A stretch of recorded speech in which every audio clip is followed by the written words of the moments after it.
Hello बच्चों, the question says a certain form of energy is available due to the difference in the temperature of water at the surface of the ocean and its deeper level।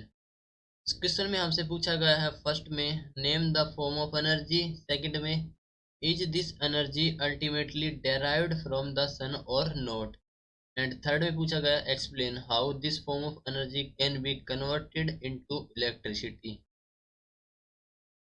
तो इस question में हमें क्या दिया गया है, एक certain form of energy is available due to the difference in the temperature of water at the surface of ocean और इसकी डीपर लेवल में। सो यहाँ पर हमारा की कॉन्सेप्ट यूज हो रहा है,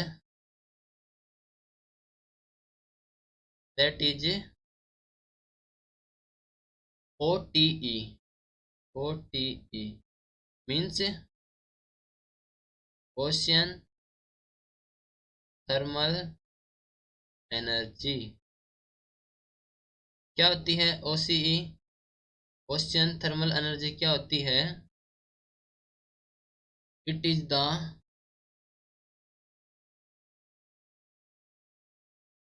difference in temperature between layer of ocean. ये होती है हमारी ओशन थर्मल एनर्जी। तो इस क्वेश्चन में हमसे पूछा गया है कि name the form of energy. तो फॉर्म ऑफ एनर्जी कौन सी हो जाएगी हमारी? Ocean thermal energy.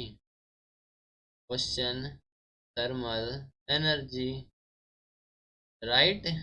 सेकंड में हमसे पूछा गया है कि is this form of energy ultimately derived from sun और नॉट। ठीक है, तो ये कैसे ड्राइव की जाती है? ये होती है difference in temperature of water at the surface of the ocean and it's deeper level. तो सन का कोई इफेक्ट ही नहीं है, तो हम कह सकते हैं नो। थर्ड में हमसे पूछा गया है कि explain how this form of energy can be converted into electricity. Okay, तो जो हमारी ओशन थर्मल एनर्जी होती है, ओशन थर्मल एनर्जी